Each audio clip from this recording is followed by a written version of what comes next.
আমি রামনারায়ণ গৃহস্থের অমৃতকথা চ্যানেল থেকে আপনাদের কাছে এসে গেছি। এই যে দেখুন, আজকে শুধু আলুর মাঠে আমাদের এই যে দেখুন, আমার ভাগনার জমিতে এসেছি। এই যে দেখুন আলুর কি অবস্থা দেখুন, 50 টাকা বস্তা, বুঝলেন কি অবস্থা চাষির। ওই একটা করে ভোর ভাঙা হয়েছে, মাটিতে সব আলু আছে, কেউ আর আলু তুলছেই না। এই যে দেখুন চাষির দুরবস্থা দেখুন, ওয়েস্ট বেঙ্গলের চাষিদের দুরবস্থা আপনারা সব দেখুন। এই যে দেখুন সব আলু পড়ে আছে, কেউ ছোঁয় নাই। বাছাই করা আলু আপনার 50 টাকা বস্তা, মানে 1 টাকা কিলো। সেখানে আমরা হাটে বাজারে 10 টাকা কিলো কিনে খাচ্ছি। চাষির অবস্থা দেখলে আপনাদের প্রত্যেকেরই চোখে জল পড়বে। এই যে আপনাদেরকে দেখাচ্ছি, এইসব আলু মাঠকে মাঠ, শুধু আলুর চাষ, মানে ভেবে উঠতে পারবেন না যে কি পরিস্থিতি।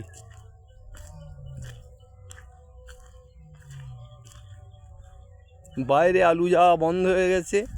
এই কালকে ঝাড়খণ্ড থেকে 2খানা গাড়ি এসেছে, তারা নিয়ে যাচ্ছে আলু বাইরে একদম পুরো যাচ্ছেই না। যে দেখুন মাঠ সব আলুতে ভর্তি হয়ে আছে, ভিতরে আলু আর কেউ তুলছেই না।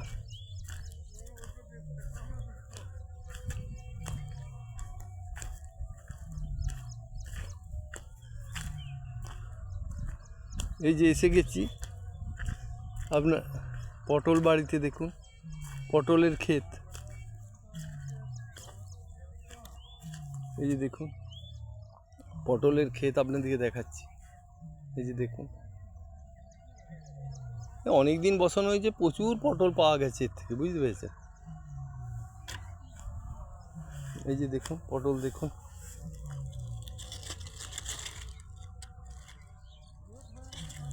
এই যে দেখুন কত পটল, পটলের জমি। এই যে দেখুন কত পটল হয়েছে। পটলের দাম মোটামুটি আছে। এই যে দেখুন আপনাদেরকে এই পটলের ক্ষেত দেখাচ্ছি, বরং লাভজনক চাষ বটে, প্রচুর পাওয়া গেছে, এতে প্রচুর পয়সা হয়েছে, বুঝলেন। আপনারা দেখুন প্রচুর হয়েছে। এই লাস্ট স্টেজ, আর বেশি ধরবে না, খুব বেশি দিন না। এই যে দেখুন তাহলে প্রতিদিন 1.5 কুইন্টাল 2 কুইন্টাল করে পটল হয়েছে। এই যে দেখুন আপনাদেরকে দেখালাম।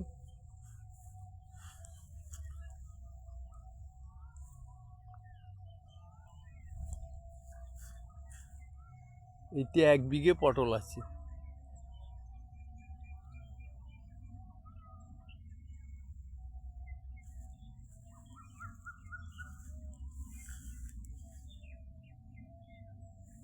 এই আলু এবং পটলের ক্ষেত, এই ভিডিওটি আপনাদেরকে দেখালাম। যদি ভালো লাগে অবশ্যই একটা লাইক করবেন। আপনারা সব ভালো থাকবেন।